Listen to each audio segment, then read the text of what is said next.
오후 성경 공부 시작하도록 하겠습니다. 편하게 다들 물도 드시고 하면서 드시면 되겠습니다. 예배 시간이 아니기 때문에 편안하게 집중하시면서 들어주시면 좋겠습니다. 자, 우리 지난 시간에 함께 우리 구원론에 대해서, 구원이란 무엇인가에 대해서 함께 살펴봤습니다. 그 부분들에 대해서 조금 더 설명을 좀 보충 추가하고 하도록 하겠습니다. 그래서 연결을 위해서 간략하게 살펴보겠습니다. 성경에서 말하는 구원은 죽어서 이제 천국 가는 그런 개념을 말을 안 하는 건 아니지만 그게 핵심이 아니고, 성경에서의 언약 관점에서 말하는 것은 하나님과 함께 사는 것, 하나님의 말씀 아래서, 그 통치의 아래서 사는 것을 말한다라는 것을 우리 배웠습니다. 그리고 이제 개인 구원이 아니고 나라 구원이다, 이런 부분들 얘기를 했습니다. 그래서 그 죄라고 하는 부분들, 죄에서의 이제 구원을 해주시는데, 이 죄가 우리들이 생각하고 있는 어떤 도덕적인 연약한 부분들을 얘기하는 것이 아니고, 죄라는 것도 하나님과의 맺었던 그 언약 안에서 신실하게 살지 못한 것, 그것이 죄이기 때문에 그것을 회복시키게 하셔서 다시 믿음으로 살게 해주시는, 그래서 하나님과 임마누엘로 성령님과 함께 동행하는 삶, 그것이 구원받은 하나님 나라의 천국 백성의 삶이다라는 것을 우리들이 살폈습니다. 그래서 그 부분들에 대해서는 조금 설명들을 더 하자면, 이게 왜 이렇게 됐었냐면, 내세주의를 얘기하는, 우리들이 보통 이제 그 얘기가 틀린 얘기는 아닙니다. 새로운 하나님 나라의 천국 백성으로 살겠다. 근데 죽어서가 아니고 이미 하나님 나라를 믿으면 그 믿음으로써 하나님 나라의 백성으로서, 하나님 나라의 자녀로서 그 삶이, 새로운 삶이 시작이 되는 것입니다. 그래서 그 삶이 이곳 현재 우리가 살고 있는 이 땅에서도 그 새로운 생명의 삶을 누리도록 살게 하신 것이 천국 백성의 그런 은혜를 우리에게 주셨는데, 우리들이 자꾸 생각하는 게 기존에 우리 이방 종교의 개념과 그 헬라 철학에서 가르쳤던 것, 자꾸 이 땅에 있는 것들은 다 거짓이고 썩어질 것들이고 항상 하늘에 있는 것, 이데아라 그러잖아요. 그래서 그곳에 진짜가 있고, 그래서 그것이 항상 우리가 바라고 해야 될 실체가 있는 것이다 라는 이 사상으로 보고 성경들을 해석하고 풀어낸 부분들이 있습니다. 그래서 그것이 아니다, 이미 하나님 나라, 그래서 예수 그리스도를 믿음을 통해서 이제 그 새로운 생명의 삶이 시작되고 살고 있다, 이런 부분들이라 그랬습니다. 자, 근데 이 얘기를 하면 또 혹시 그때 설명들이 조금 부족했던 부분들이 있냐면, 그러면 죽어서 가는 어떤 그런 천국은 없는 건가요? 라는 질문들이 생길 수 있는데, 그것이 아닙니다. 있긴 있지만 우리들이 항상 이제 문제점이 뭐냐면, 그것이 전체 천국 개념관으로 이렇게 생각을 했기 때문입니다. 하늘나라라고 하는 이 뜻이 이방인들을 위한 텀이 아니고, 그러니까 그 단어가 아니고 마태복음의 그 유대인들을 대상으로 사용됐던 단어입니다. 그래서 그냥 정확하게 얘기하면 하늘나라입니다. 하나님 나라입니다. 하나님 나라. 하나님이 통치하시는 그 통치하시는 나라의 백성에 우리가 되었다는 것인데, 왜 그러면 마태복음에서는 그렇게 사용을 했느냐? 유대인들을 대상으로 기록했는데 그들은 이미 율법 백성으로서 하나님의 이름을 망령되이 일컬면 안 된다기 때문에 그것을 하늘나라라 이렇게 표현을 했는데, 그렇게 얘기해도 유대인들한테는 아무런 이상이 없습니다. 그들은 우리가 같이 어떤 헬라 철학으로 죽어서 가는 하늘의 개념이구나 라고 생각을 하지 않고, 하늘나라는 곧 하나님 나라구나 라는 그 생각을, 사고방식을 살고 있습니다. 그런데 이제 우리는 하늘나라 그러니까는 자꾸 죽어서 가는 천국으로 이렇게 생각들을 많이들 생각하신다는 거죠. 그런데 그것이 아니고, 다시 말씀드리나, 그 삶을 생명으로 누리고 사는 것을 말합니다. 하나님을 믿고 예수님을 나의 왕으로 모시고 살면서 그 임재 의식으로 이미 새 새로운 생명의 삶을 살기 시작한 것입니다. 그래서 이미 우리 하나님 나라 백성이 된 거고, 하나님 나라 안에 우리가 들어와 있는 것입니다. 근데 그러면 이제 죽어서 가는 것은 없는 것이냐? 아니요, 있습니다. 그게 이제 요한계시록에서나 나오는 이런 이제 부분들이 있는데, 천년 왕국이라고 하는 것들이 있습니다. 그래서 예수님께서 이제 오셨을 때, 그때 천년 동안 그 수고했고 했었던 헌신된 사람들이 천년 동안 왕노릇하리다라고 하는 이런 얘기들이 나오는 부분들이 있습니다. 그래서 그런 실제 어떤 그런 세계들이 있긴 있습니다. 그렇지만 계속 말씀드린 건 뭐냐면, 우리들이 이미 삶 가운데서 너무나 만연하게 생각하고 있는 건 뭐냐면 죽어서 가는 곳이라고 생각하니까 그런 개념들을 그냥 오히려 더 제거하고 지금 이미 우리가 천국 백성으로서 현재 이 땅에 삶을 살아가고 있는 부분들을 더 강조하는 것이 낫기 때문에 그런 부분들을 얘기를 했습니다.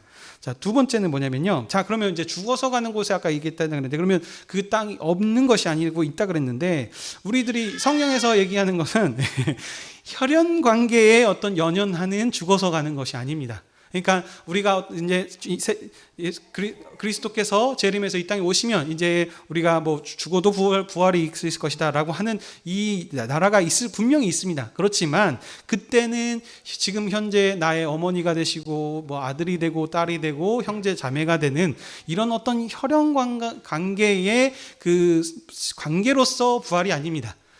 하나님께서 아들을 통해서 보내신 나라는 혈연 관계를 뛰어넘는 새로운 하나님 나라를 시작하지 않으셨습니까? 그래서 이제는 꼭 아브라함의 후손으로 유대인만이 하나님 나라 백성이 되는 것이 아니고 남녀노소 빈부귀천 오직 하나님의 믿음을 통해 가지고 이제 전부 다 하나님을 아빠 아버지로 부르는 전체 다 이제 교회 공동체에 속한 사람들을 그래서 형제님 자매님 하는 것이 같은 아버지를 둔 한 형제 자매로 다 가족 공동체로 지금 됐다는 것입니다. 그 의미를 가지고 있기 때문에 부활 후에도 그런데 지금 이미 이 나라에서 그렇게 우리가 삶을 살고 이렇게 살고 있는데 다시 죽었을 때 부활한다 그랬을 때 다시 혈연 관계 시대로 돌아가겠느냐? 아니죠, 당연히. 시대를 역행하는 것이 아닙니다. 그래서 더 나아가기 때문에 그때는 죽어서 아이고 아버님 어머님 드디어 다시 보는군요 하면서 어떤 그런 애틋한 그런 혈연 관계의 그 사랑의 느낌이 아니고 그걸 뛰어넘는 모든 사람들이 다 하나님을 아빠 아버지로 부르는 그 관계로서 다시 탄생한다는 생각 그렇게 생각들을 하셔야 됩니다. 그래서 여러분들이 이제 이런 부분들을 왜 말씀드리냐면 자꾸 이 부분들이 그 사랑의 감정들이 남아 있으니까 이제 그 추도 예배라고 한다든지 이런 부분들을 이제 만연하게 이렇게 드리는 부분들이 있거든요. 근데 다시 한번 생각을 해봐야 된다는 겁니다. 추도 예배는 잘 생각해 보세요. 저희가 말씀드렸습니다. 예전에도 우리 성도님들에게는 예배가 무엇인가 예를 갖추어 경배하는데 경배하는 대상이 누구라 그랬죠? 누구시라고요? 하나님한테 저희가 예배를 드리지 않습니까? 그러니까 예배의 대상이 이미 예배라는 단어 자체가 하나님께 예배 드리고 경배하고 하는 것인데 그거를 어떻게 사람한테 초점을 맞춰서 돌이킨다는 것 자체가 잘못된 것입니다. 그래서 추도 예배라는 단어를 우리가 사용하면 안 되고요. 추도식 이런 거는 괜찮을 수 있겠습니다. 근데 그러니까 예배 형태를 빼고 그분이 살아왔던 어떤 헌신된 모습들을 우리가 좀 본받고 좀 기념합시다라고 하는 것들은 괜찮지만 예배 형태를 통해 가지고 그거를 한다는 것은 잘못됐다는 생각인 거죠. 자, 그리고 다시 말씀드렸습니다. 추도한다는 것은 죽어서 가서는 어떤 그런 혈연 관계나 내 스승님이시고 내 뭐 제자이고 어떤 그런 관계를 뛰어넘는 거기 때문에 중요한 건 무엇이냐? 다시 말씀드립니다. 천국은 현재 우리에게 임한 나라입니다. 하나님 나라 백성으로의 삶. 그러면 성경에서 말하는 이건 뭐냐면 죽어서 아이고 내가 이때 못했으니 나중에서 그래서 제사상 차려드려서 오셔서 먹고 가십시오 이런 것이 아니고 죽으면 끝입니다. 죽으면. 그래서 이미 그 관계에서는 더 새롭게 벗어나서 했기 때문에 그러니 이 지금 육신의 부모님이 되셨던 어떤 형제 자매라든지 이런 사람들 살아있을 때 잘하셔야 되는 것입니다. 우리 그리스도인들은. 죽어서 나중에 아이고 제가 이렇게 못했으니까 뭘 어떻게 해드렸겠습니다가 아니고 살아계실 때 효도 잘 하셔야 되는 겁니다. 그래서 살아계실 때 그러니까 부모님을 한두 번씩이라도 더 찾아뵙고 교제하면서 얼굴 보면서 대화하는 이런 친밀한 친교회를 교제를 현재 살아계셨을 때 하셔야 된다는 겁니다. 그래서 지금 효도 많이 하셔야 되는 것들이고요. 그래서 죽었을 때는 이미 그 관계가 끝났어요. 더 이상의 그 부모님으로서 어떤가 우리가 할 수 있는 그 관계는 정리가 된 것입니다. 그러니 있을 때 잘해 후회하지 말고 이 노래 있죠? 그냥 있는 것이 아닙니다. 그래서 그때 우리 그리스도인들은 현재 삶에서 그 의식으로 아들로서 부모로서 형제 자매로서의 그 의식을 가지고 현재 살아계셨을 때 그 부분들을 더 챙기고 잘 섬기셔야 된다는 것입니다. 그러니까 괜찮으시죠? 그래서 그러면 우리가 이제 그 어떤 제사 이런 것들을 자꾸, 그러니까 옛날에 우리가 방식들이 남아 있어서 뭔가 안 하고 넘어가면은 조금 껄짝지근한 것 같은 뭔가 그런 것도 있는데, 그렇게 안 하셔도 되고, 자, 추도 예배를 빼시고 그냥 예배를 드리십시오. 우리가 이때 모였으니 가족끼리 하나님께 우리가 모여서 가장 하는 것이 뭐가 좋겠느냐? 하나님 말씀 보고 말씀으로 은혜를 나누는 것이 가장 좋지 않겠느냐? 현재 저희가 지금 신방을 하고 있습니다. 신방에서도 말씀으로 먼저 나누고 은혜를 나누고 또 함께 삶을 나누고 이렇게 교제를 하고 있지 않습니까? 이와 같이 뭐 믿는 사람들의 형제들끼리 모였을 때는 가장 좋은 게 뭐냐? 주도 빼시고 그냥 예배를 드리십시오. 그래서 하나님께 우리 형제 자매들끼리 모였으니, 부모님이 신앙의 부모님이시라면 부모님이 가장 우리에게 원하시는 게 무엇일까? 그 믿음을 상속받아서 그 믿음대로 살아가는 것을 원하지 않겠습니까? 그 흐름에 따라서 그러면 아버지께서 과연 이 부모님이 우리에게 원하시는 대로 우리가 우리 믿음 형제 자매들끼리 믿음으로 하나님께 바로 사는 삶을 사는 것이 어떻게 보면은 그 뜻을 잘 기르는 것이 되겠죠. 그래서 형제들끼리, 믿음의 형제들끼리 모여서 하나님께 예배드리며 영광 돌리고, 그리고 그때 함께 이제 후에 삶을 나누고 기도 제목도 나누시고, 그러고 이제 식사로 애찬으로 함께 교제하시면서 풍성하게 교제를 나누는 것이 훨씬 좋지 않겠느냐, 이렇게 생각을 하시면 좋겠고요. 믿는 가정이 아니다, 이런 때는 이제 좀 지혜들이 필요합니다. 그래서 항상 이것이 옳다라고 하는 것이 아닙니다. 말씀드렸습니다. 원래 스탠다드, 기준은 이렇게 하는 것이 옳으나 사도 바울께서도 그 믿음이 연약한 자들을 위해서 항상 배려하고 섬겼던 부분들을 생각하십시오. 그래서 우리가 그 안 믿는 믿음의 형제 자매들이 있습니다. 그분들을 배려한 부분들이 필요합니다. 몰라서 그러는 부분들이 있거든요. 그렇기 때문에 그렇다고 해서 또 무조건 다 맞춰주고 타협하고 해준다는 부분은 아닙니다. 어느 부분에 있어서는 지조 있게, 어떤 부분에서도 타협하지 않고 믿음을 지킬 수 있는 그런 부분들도 필요하지만, 그것이 아니다면 어느 정도는 좀 배려해줘서 항상 굳이 막 예배를 드리려고 하실 필요는 없고, 그냥 예배 빼시고 추도하는, 그렇다고 해서 자꾸 비는 그래서 아이고 하면서 그런 것이 아니고, 그 살아생전에 부모님이 하셨던 어떤 그 삶들을 좀 나누면서 그 삶대로 우리가 좀 잘 사십시다라고 하는 그런 부분들을 잘 지혜롭게 인도하면서 같이 복음을 어떻게 삶 가운데서 전도할 수 있는 방법들을 찾아보는 것들이 지혜롭지 않겠나, 이렇게 말씀을 드릴 수 있을 것 같습니다. 자, 그다음 이제 개인 구원이 아니라고 말씀드렸습니다. 개인 구원이 없다가 아니고, 성경에서 말하고 있는 전반적인 것은 뭐냐면 우리 한 사람이 잘해서 잘못해서가 아니거든요. 하나님 나라 안에 이스라엘 백성들도 민족의 구원이 받은 것이지 그 한 사람이 어떻게 됐다는 것이 아닙니다. 그렇기 때문에 계속 성경에서 얘기하는 그 공동체의 개념들을 자꾸 빼먹고 가게 되면은 말하고자 하는 본문의 의미들을 좀 벗어나게 됩니다. 그래서 이 개인 적용들로 하게 되면은 문제점들이 뭐냐면, 언약 관점과 이 역사성과 이 그 공동체 개념을 빼게 되면은 항상 우리들이 말씀을 듣고 적용하는 부분들에서 어떻게 나타나냐면 전부 다 도덕적인 적용밖에 안 됩니다. 그래서 개인적인 기도 제목을 달라 그러면 보통들 이런 얘기들을 할 수도 있지 않습니까? 현재 본인에게 처해 있는 상황에 따른 기도 제목들을 얘기합니다. 뭐 몸이 아프면 건강을 해주십시오. 삶이 사는데 어떤 어려움이 있습니다. 앞으로 뭐 시험을 앞두고 있습니다. 뭐 하고 있는 이런 부분들, 이게 필요 없다가 아니고 이게 전부가 다가 아니라는 것입니다. 주께서 가르쳐 주신 기도, 주기도문을 보게 되면은 공동체를 위한 기도 제목, 하나님 나라를 위한 기도를 지금 하고 있지 않습니까? 그러니까 이 부분들을 항상 기억을 하셔야 된다는 거예요. 하나님은 나라 구원, 공동체의 어떤 그 말씀으로 이렇게 해주셨기 때문에 그 부분들을 항상 우리가 의식하고 있어야, 그 나라와 민족을 위한 기도 제목들도 보시면은 개인의 기도 제목들이 아니지 않습니까? 그래서 이 공동체의 개념들을 꼭 기억을 하셔야 된다는 거죠. 개인의 구원이 없다가 아니고 필요하긴 하나, 말을 하긴 하지만 그러니까 우선되는 건 무엇이냐? 하나님 나라 구원, 공동체를 위한 구원관을 얘기를 한다는 것입니다. 그래서 이 공동체에게 어떻게 일들을 할 것인가, 주기도문에서도 그렇게 얘기를 했었고, 그렇게 하지 않으면 전부 다 말씀드렸던 것처럼 도덕적으로 뭐 죄를 짓지 않게 해주세요, 뭐 해주세요가 아닌 이런 기도 제목들로 그렇게 삶의 적용들을 할 수밖에 없습니다.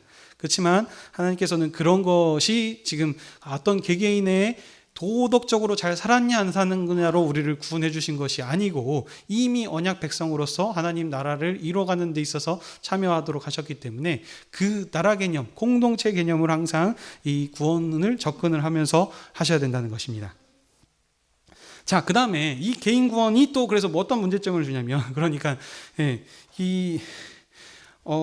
좀 잘못된 것이 믿음과 행위를 대조하는 부분들을 제가 설명들을 했었습니다. 믿음과 행위는 대조될 수 있는 것이 아니다. 오직 믿음으로만 받다 그랬으니까 우리의 모든 행위들은 다 필요 없다. 이것이 아니다 그랬습니다. 이거 이제 헷갈리시면 안 됩니다.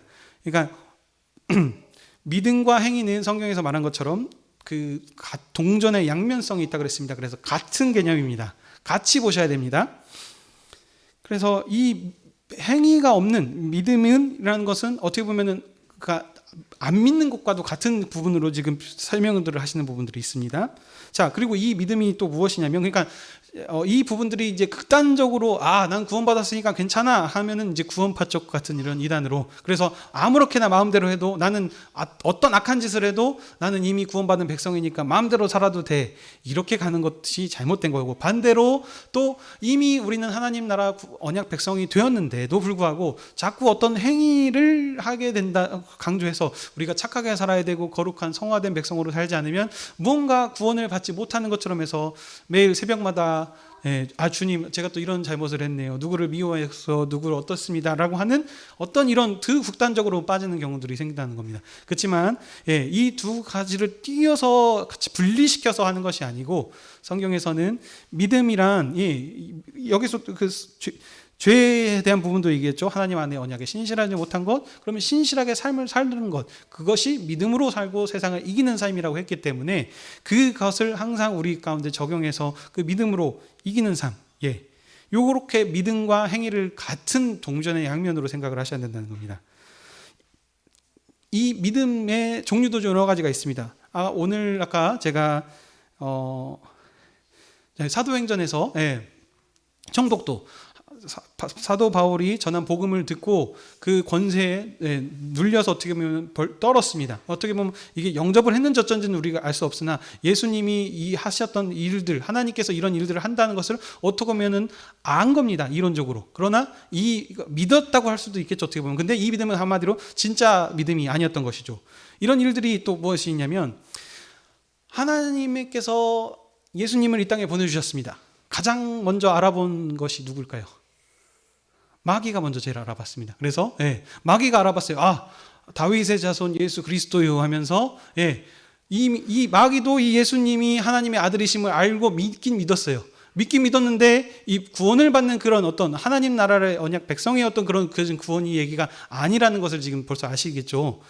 이와 같이 이 믿음이 동전의 양면성으로 같이 가야 되는 거지, 믿었으니 됐다 이게 아니고 함께 그 행위까지 같이 주님을 나를 왕으로 영접하고 그 믿음을 삶을 사는 것을 얘기한다는 것입니다. 자, 이런 부분들을 조금 이제 그 성경 본문 말씀을 가지고 조금씩 한번 살펴보면 좋을 것 같습니다. 성경 있으신 분들 같이 봐주십시오. 요한복음 3장 1절에서 21절입니다. 요한복음 3장 1절에서 21절인데요. 이게 이제 그 니고데모라고 하는 사람이 예수님께 찾아와서 질문을 하는 장면입니다.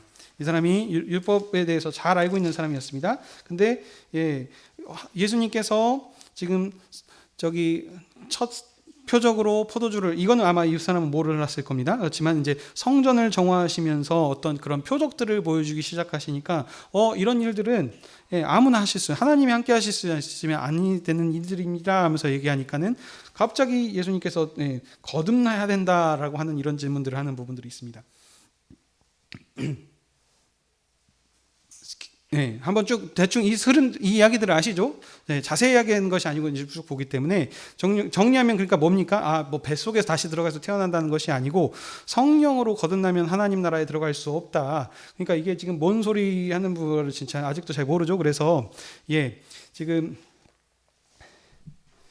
땅의 일을 12절 보시면 땅의 일을 말해 너희가 믿지 않느냐는데 하늘의 일을 말한다 그래서 그걸 알겠느냐 하면서 이제 모르지만 여튼 그래도 이제 설명을 하고 있습니다. 그래서 땅의 그 모세가 광야에 뱀을 만든 것처럼 그래서 예수님께서도 죽음을 통해 가지고 이 하나님 나라의 일들을 지금 이루시겠다. 그러니까 이 지금 부분들을 얘기했습니다. 그러면서 그 유명한 구절이 나오죠. 3장 요한복음 3장 16절 하나님이 세상을 이처럼 사랑하사 독생자를 주셨으니 그를 믿는 자는 멸망치 않고 영생을 얻게 하려 하십니다. 여기서 영생이 나옵니다. 영생, 영원히 사는 삶을 얘기하는 것이 아니라고 했습니다. 그 전에도 질문 드렸습니다. 예수 천당 불신지옥 했는데 죽어서 예수 안 믿고 죽어서 지옥을 가면 거기서는 얼마나 살까요? 라고 제가 질문들을 했었습니다. 1년 살고 한 10년 살고 100년 사나요? 아닙니다. 죽어서 거기서도 지옥에서 영원히 산다라고 했었습니다. 그러니까 거기서 말하는 이 영생이라는 것이 시간의 개념의 영원히 사는 삶을 얘기하는 것이 아닌 것을 지금 알 수 있겠죠. 영생이라고 하는 것은 여기서 생명을 말합니다. 그래서 예수 그리스도를 믿음으로 지금 어떻게 보면 지금 구원받는 것을 얘기하는 거죠. 그래서 이것이 뭡니까? 지금 정리해서 그냥 간략하게 가면은 예수 그리스도를 통하여 예수님이 십자가의 죽으심을 통하여 인자의 십자가의 죽으심을 통하여서 이 일들이 이루어질 것이다. 그러니 이걸 믿으라는 지금 얘기하는 것이죠. 그러니까 요 지금 흐름의 지금 핵심이 무엇이냐? 지금 설명드렸던 것처럼 뭐 구원받는다, 영원히 산다 하는 어떤 이런 이 개념들이 자꾸 죽어서 가는 것이 아니고 이 예수 그리스도를 믿음을 통하여서 새로운 새 나라 백성으로서 언약 백성으로서의 그 삶을 사는 것. 한마디로 구원 어떻게 받느냐? 예수님의 믿음으로 나를 예전의 율법의 방식으로는가 아니고 이제 예수님을 믿음으로 그것이 가능하다는 이런 부분들을 지금 설명하는 부분들이 요한복음의 내용이 되겠습니다. 하나 더 보도록 하겠습니다. 마태복음 19장 16절에서 30절입니다. 마태복음 19장 16절에서 30절 말씀입니다. 19장 16절에서 30절. 여기 보시면 여러분들 잘 아시는 부자 청년 내용이 나옵니다. 부자 청년, 돈이 많은 청년이 와가지고 예수님께 묻죠. 무슨 영생을, 여기서도 영생에 대한 질문을 합니다. 그래서 영생을 얻으려면 무슨 선한 일을 해야 됩니까? 라고 하니까 예수님께서 계명들을 지켜라. 그러니까 어떤 계명입니까? 뭐 살인하지 마라, 간음하지 마라, 10계명을 지금 주로 얘기를 하죠. 그러니까 이런 것들을 제가 다 지켰습니다. 얘기를 합니다. 그랬더니 예수님께서 청년에게 말씀하시죠. 네가 가지고 있는 소유를 다 팔고 나를 따르라 이렇게 했습니다. 그랬더니 이 청년이 재물이 많아서 근심하면서 돌아갔다. 이렇게 지금 얘기를 하고 있는데 이 지금 부분들이 뭐냐면은 청년이 거짓말을 한 게 아닙니다. 재물이 많아서 근심하면서 돌아갔다라는 것은 그러니까 지금 강조점이 어디냐면은 재물을 팔고 하는 것이 뭐냐면 나를 따르라는 것에 지금 강조점이 있는 겁니다. 나를 따르라. 뭐냐면 자, 이 핵심은 뭐냐면요. 나를 믿으라는 겁니다. 나를. 이전에 구약의 방식, 구약에서는 예수님의 하나님의 말씀대로 순종하며 살면 하나님께서 물질의 복을 더해 주셨습니다. 그걸 우리가 대표적으로 가나안 땅의 복이라 그러죠. 가나안의 복. 그래서 하나님께서 그 욥기도 보게 되면은 이 사람이 갑자기 다 하루아침에 거지가 됐어요. 근데 그때 구약 시대의 개념에서는 하나님께서 하나님의 말씀대로 행하는 자에게서는 복을 주셨어요. 물질적인 복을. 근데 갑자기 하루아침에 망했으니까 네가 지금 하나님 말씀을 행하지 않았기 때문에 그러는 것이 아니냐라는 개념으로 그를 이렇게 지금 비판을 하지 않습니까? 그러니까 이 지금 구약 백성에서는 이 부자 청년이 부자가 됐다는 것은 하나님의 말씀대로 순종하는 삶을 살았기 때문에 하나님께서 그 청년에게 복을 주신 거예요. 가나안 땅의 복을. 그래서 많은 복을 주신 겁니다. 그러니까 이 사람이 하는 얘기가 거짓말이 아니에요. 실제로 하나님의 말씀을 하나도 어기지 않고 순종하면서 잘 살았다는 겁니다. 그런데 그럼 지금 예수님께서 그러면 네가 복이 있다, 잘했다, 충성된 종아 하고 칭찬을 해야 되는데 그렇지 않지 않습니까? 지금 뭐라 그러십니까? 네가 부족한 것이 하나 있다. 무엇입니까? 다 모든 것을 팔고 나를 따르라. 이거는 그러니까 다른 말로 하면 무엇이냐면 구약의 백성, 구약의 율법의 개념으로는 이제 그 영생, 이런 새로운 하나님 나라의 구원을 받을 수 없다라는 얘기입니다. 이제 내가 왔기 때문에, 아들이 왔기 때문에 이제 옛 생각들, 율법에 매였던 그런 가나안 땅의 복, 잘 먹고 잘 사는 이런 것들을 내려놓고 예수님의 믿음을 통해서 이제 새로운 나라의 백성으로 나의 제자로서 지금 특별하게 이 형제, 부자 청년을 부르시고 계시는 장면입니다. 근데 이 청년이 어떻게 해요? 새로운 법을, 하나님 예수 그리스도를 믿으면 되는 건데 믿으면서 따르지 못하고 여전히 어린아이 시대에 있었던 그 물질관, 그것을 벗어나지 못하고 그 믿음으로 지금 삶을 살고 있는 것입니다. 그러니 새로운 거, 예수님을 한마디로 영접하지 못하고 거절한 것이죠. 그거 얘기를 하는 것입니다. 자, 이 지금 얘기들을 제가 왜 한 거냐면, 다시 말씀드립니다. 하나님 구원받은 것은 무엇입니까? 하나님의 말씀에, 하나님의 통치하심에 사는 것이 구원이라고 했습니다. 이스라엘 백성들은 그래서 그전에는 그들에게 주어졌던 율법, 하나님 나라 백성의 언약 백성이 된 자들에게 주었던 율법을 잘 지킴을 통해 가지고 그것이 하나님 나라의 통치하심을 받는 거기 때문에 그들은 구원받은 하나님 나라의 백성의 삶을 살았던 것입니다. 그렇지만 이제 신약 시대, 그러나 여전히 종의 시대였어요. 어린아이 시대였기 때문에 제한이 있습니다. 모든 자유함이 다 풀려진 시대가 아니었습니다. 그렇다고 해서 그 시대가 불쌍한 시대였나? 아닙니다. 하나님께서 계속 얘기하시는 건 뭐냐면 풍성한 은혜를 주신 겁니다. 그 상황에 맞게. 어린아이한테 칼 주면 큰일 나죠. 그렇기 때문에 그 상황에 맞는 가장 좋은 것으로 주신 것입니다. 그래서 그들은 그 하나님 나라 언약 백성으로서의 풍성한 하나님 나라의 은혜와 사랑을 누리면서 살았습니다. 그렇지만 어린아이 시절이었기 때문에 모든 자유함을 누리지 못한 시대였습니다. 그러나 이제 예수님께서 아들로 이 땅에 오심을 통해서 새로운 하나님 나라를 시작을 하셨죠. 그래서 구원받은 구원의 개념이 이제 어떻게 보면 좀 바뀐 게 된 것입니다. 그래서 이제는 예수 그리스도를 믿음으로 어린아이 시대 때 약속했었던 그 복을 주시는 것이 아니고 그보다 더 큰 하늘에 속한 신령한 복들을, 그래서 이제는 모든 것이 다 감사함으로 받으면 주님께 된 것이고 그 거룩한 것과 구별한 그 속된 것에 어떤 그 구별이 없고 모든 것이 다 주님께 받으면 자유하는 이것을 지금 우리에게 주신 것이 아닙니까?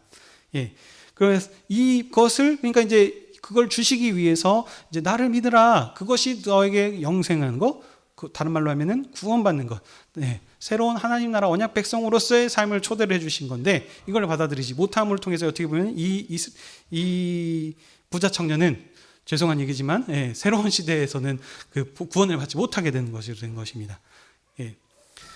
자, 다시 말씀드린다. 지금 이 흐름들이 뭡니까? 지금 말씀드리는 거는 우리가 현재 살고 있는 시대가 구약이 아니고 새로운 아들의 시대, 종의 시대가 아니고 아들의 시대로 지금 더 큰 은혜의 시대를 살고 있다는 것입니다. 그래서 하나님께서는 우리에게 말씀하시기를 더 이상 어린아이 시대와 같이 물질관에 매여서 무엇을 입을까 먹을까 이런 것으로 걱정하면서 그 자꾸 많은 재물을 어떤 추구하려거나 하는 이런 것들, 아니 모든 게 다 하나님 것인데 꼭 그걸 네 손에 주어 줘야, 내가 가지고 있어야 너 그게 만족하면서 삶을 살 것이냐. 그렇게 살지 말고 하나님께 모두 맡기고 그런 것들에 연연하지 말고 오직 하나님과 동행하는 삶. 그러니까 사랑하는 사람들끼리는 많이 가져서 행복한 것이 아니고 그 사랑하는 사람과 함께하는 시간, 함께 어떤 일들을 하느냐, 그것 때문에 더 행복한 것이 아닙니까? 그 새로운 지금 언약 개념을 우리에게 지금 심어주셔서 그 자유하는 참 구원 받은 백성의 삶을 이 새로운 지금 여기 이 땅에서 그 천국을 우리에게 누리도록 허락해 주셨는데 여전히 어린아이 시대와 같이 하나님 돈이 없습니다, 어쩌습니다 라고 이것으로 지금 슬퍼하고 있으면 하나님께서 참 마음이 속상하시죠. 그것에 연연하는 시대가 아니고 하나님께서, 아니 그렇다고 해서 하나님께서 우리에게 필요한 것을 설마 안 주시겠습니까? 굶기시겠어요? 하늘에 있는 나는 새와 땅에 피는 백합화 모든 것들을 보라, 다 하나님께서 먹이시고 입히시지 않으시냐. 하물며 아들을 내어주시기까지 사랑해 주신 우린들인데 그런 것들을 하나님께서 주시지 않겠느냐. 그러니 그런 걸로 하나님께 어린아이 같이 하나님 이걸 이렇게, 그러니까 일용할 양식을 구하지 말라는 것이 아닙니다. 그것으로 해서 매여서 살지 말고 자유하는 백성으로서 오직 하나님과 동행하는 삶, 함께 사랑하는 사이에 친밀한 그 친교의 삶, 하나님의 통치하심을 받는 말씀으로 사는, 믿음으로 사는 삶을 살기를 원하시는 것이 오늘 우리 이 구원의 목적이 되겠다는 겁니다. 근데 또 말씀드립니다. 구원이 최종 관문이 아니라 그랬습니다. 구원이 최종 관문이 아니고, 아까 말씀드렸습니다. 구원을 통해서 뭐입니까? 교제하는, 지금과 같이. 그러니까 애찬, 함께 얼굴과 얼굴을 맞대고 하는 안식의 개념을 하기 위해서 우리를 지금 먼저 아들로서 자녀로서 불러주셨다는 겁니다. 근데 우리가 자꾸 생각을 하는 게 죽어서 천국 가면 끝으로 생각을 하고 있어서 문제가 된다는 겁니다. 그것이 아니고, 그걸 하기 위해서는 먼저 언약을 통해서 하나님 나라, 먼저 그러니까 빠져 죽어가는 자들, 이미 죄의 세력에 매여 있는 자들을 하나님의 백성으로 먼저 건져주시는 것이 필요해서 구원받은 것을 해주신 건데, 자, 그러면 구원이 끝이 아니고 구원을 통해서 하나님과 함께하는 그런 삶을 살게 하도록 친교하는, 안식하는, 성경에서 계속 얘기하죠. 그 부분들을 하도록 이 일들을 지금 진행을 하셨는데, 우리는 그냥 구원받으면 땡인 줄 알고 천국 죽어서 가서 그러니까 주님 얼른 오십시오. 아이고 이 세상은 정말 너무너무 고통이 많고 뭐합니다 라는 생각을 가지고 산다는 거죠. 근데 그것이 아닙니다. 왜냐하면 우리의 생각이 아직도 여전히 어린아이 시대 때 머물러 있기 때문에 그 자유를 못 누리고 있는 것입니다. 하나님, 그래서 그 임재 의식을 가지고 내가 이제 대한민국에 속해 있고 살고 있지만 우리는 시민권은 어디? 천국에 있는 하나님 나라 백성이다. 하나님의 백성으로서 그 하나님과 동행한다는 그 임재 의식을 가지고 승리하는 삶, 구원받는 백성의 자유하는 삶을 누리시기를 원하는 것입니다. 요 부분들을 항상 기억해 주시면 좋겠습니다. 그러니까 설명들을 했지만 조금 더 부족하고, 이게 어떻게 그래서 우리 삶 가운데서 그러면 천국 받은 삶이 과연 무엇인가? 이런 부분들 자꾸 이제 말로는 죽어서 가는 것이 아닙니다, 뭐합니다라고 설명을 했는데, 이거 삶에서의 찾는 부분들이 좀 안 된, 좀 부족하지 않았나 싶어서 오늘 좀 길게 좀 설명들을 했습니다. 좀 설명이 됐을지 모르겠지만 자, 이상입니다. 혹시 더 질문 있으실까요? 네, 그러면 여기서 마치고 기도하도록 하겠습니다. 사랑의 하나님, 우리를 주님이 아직 모르고 죄인이었을 때 먼저 우리를 주님의 백성으로 불러주셔서 자유하는 하나님 나라의 천국 백성의 삶을 살도록 해주시니 감사드립니다. 우리가 살고 있는 이 세상이 썩을 것이 아니고 죽어서 가는 천국이 아니라 이미 우리가 하나님 나라의 언약 백성이 되었음을 통해서 하나님의 자유하는 백성으로서의 삶을 누리게 하셨사오니, 우리가 그 믿음으로 예수 그리스도를 통하여서 그 우리가 있는 어느 곳이든지 하나님의 나라인 것을 기억하게 하셔서 그 승리하는 삶을 살아갈 수 있도록 도와주시옵소서. 우리가 먹을 것이 없고 못 입어서 이런 것으로 인하여서 고난하고 하는 것이 아니고, 주님이 어디에 항상 함께 하신다면 그 어디 것이나 하늘나라이고 한 천국이라는 사실을 기억하게 하셔서 날마다 그 믿음으로 승리하는 삶을 살아갈 수 있도록 도와주시옵소서. 이제 우리가 또 신방으로 이동을 합니다. 거기에 가서도 우리가 주님의 말씀으로 교제하며 생명의 친교한 그런 삶을 나눌 수 있는 귀한 믿음의 시간들이 되게 허락하여 주시옵소서. 한 주간도 주님께서 우리와 함께 하실 것을 믿어오며 이 모든 말씀 우리 주 예수 그리스도의 이름으로 기도하옵나이다. 아멘.